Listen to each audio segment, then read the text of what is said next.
Bismillahirrahmanirrahim. Alhamdulillahirabbil alamin. Assalatu wassalamu ala Rasulillah wa ala alihi wa sahbihi ajma'in. Amma ba'd. Ya, Assalamualaikum warahmatullahi wabarakatuh. Jumpa kembali dengan pelajaran IPA. Pelajaran IPA asik dan menyenangkan. Ya, bagaimana kabarnya? Alhamdulillah. Ya. Baik, pada pembelajaran kita sebelumnya, kita sudah mempelajari tentang pengamatan. Ya, pada pengamatan tidak hanya dilakukan dengan menggunakan panca indera saja. Ya, tetapi pengamatan dapat juga dilakukan dengan menggunakan alat bantu yang biasa disebut dengan pengukuran. Nah, pada pertemuan kita kali ini, kita akan mempelajari tentang pengukuran. Untuk memahami tentang pengukuran, maka simaklah video pembelajaran berikut ini.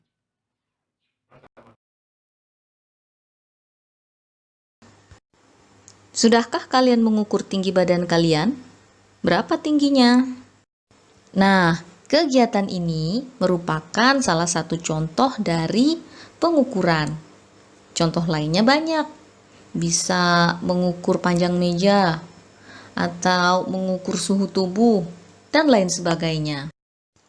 Jadi, pengukuran itu merupakan kegiatan membandingkan nilai suatu besaran yang diukur dengan besaran lain yang sejenis yang telah ditetapkan sebagai satuan. Oke, begini ya, supaya lebih mudah dipahami. Misal kalian mau mengukur panjang dari sebuah ballpoint, diukur dengan menggunakan penggaris. Itu artinya, kalian akan membandingkan panjang dari ballpoint dengan panjang dari penggaris, di mana penggaris itu merupakan alat ukur panjang yang sudah ditetapkan sebagai satuan. Jadi di sana ada skalanya, ada inci atau ada juga sentimeter, seperti itu ya. Nah, sekarang misalkan panjang dari ballpoint itu 15 cm. Tahu tidak kalian mana yang besaran dan mana yang satuan? Ya, betul. Pintar.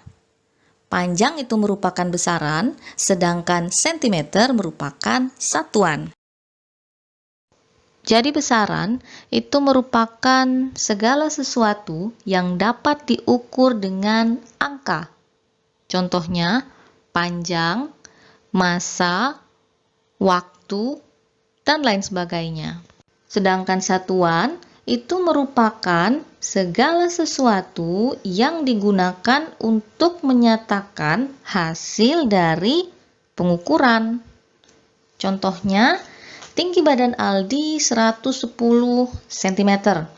Itu berarti besarannya tinggi, kemudian satuannya cm.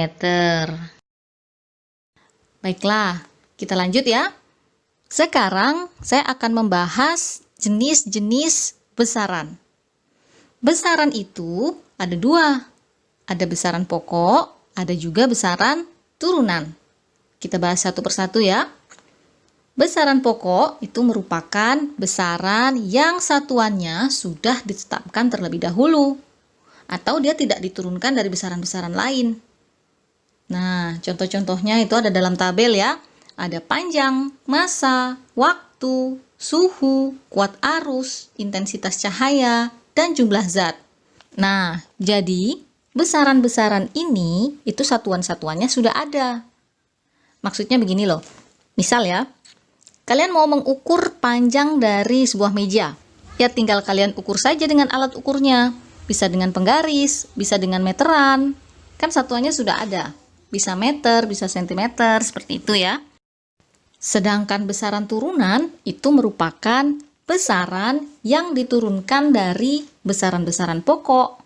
Contoh-contohnya bisa kalian lihat di tabel ini ya. Ada kecepatan, ada massa jenis, luas, volume, gaya, energi, dan lain sebagainya. Jadi contohnya begini ya.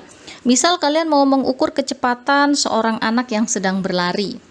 Nah, kecepatan itu tidak bisa langsung diukur, jadi butuh besaran-besaran pokoknya, yaitu jarak dan waktu.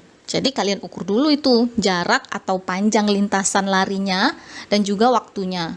Setelah itu barulah kalian bisa hitung kecepatannya dengan rumus kecepatan sama dengan jarak dibagi waktu.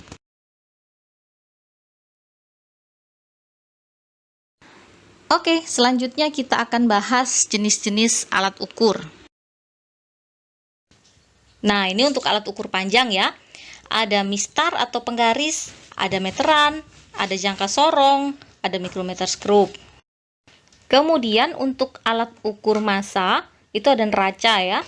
Neraca digital, neraca Ohaus 2 lengan, neraca Ohaus 3 lengan, dan neraca Ohaus 4 lengan.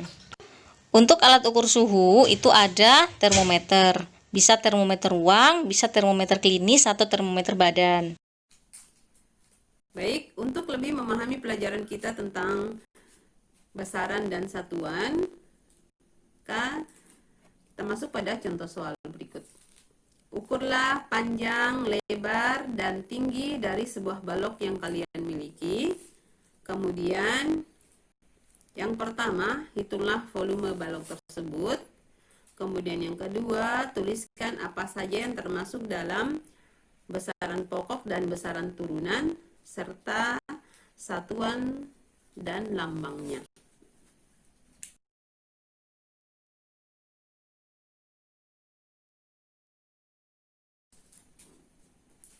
Dari hasil pengukuran yang kita lakukan, kita peroleh panjang balok 10 cm, lebar 5 cm, dan tinggi 8 cm. Sehingga dari hasil pengukuran tersebut kita bisa menghitung berapa volume balok tersebut. Kalian tentu masih ingat bagaimana cara menghitung volume balok atau apa rumus yang digunakan untuk menghitung volume balok. Yaitu panjang kali lebar dikali tinggi.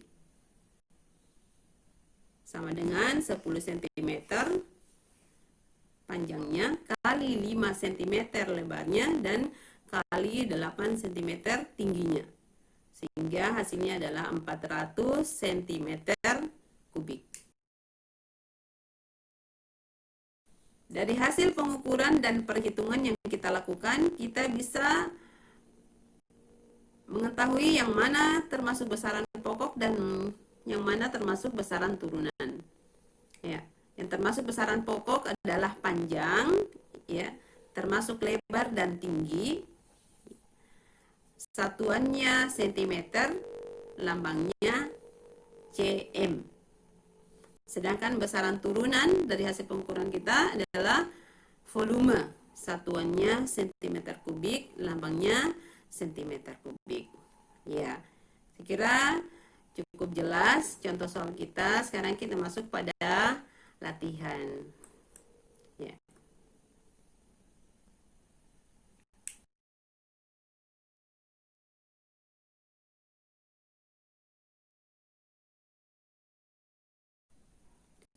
Ukurlah panjang dan lebar lantai kamar tidur kalian. Kemudian yang pertama hitunglah luasnya, berapa luasnya. Kemudian yang kedua, tuliskan apa saja yang termasuk dalam besaran pokok dan besaran turunan beserta satuan dan lambangnya masing-masing. Demikianlah pelajaran kita pada pagi hari ini. Semoga kita sudah bisa memahami apa itu besaran, ya, apa itu satuan, apa itu besaran pokok, dan apa itu besaran turunan. Ya, kita akhiri pertemuan kita dengan membaca doa kafaratul majelis.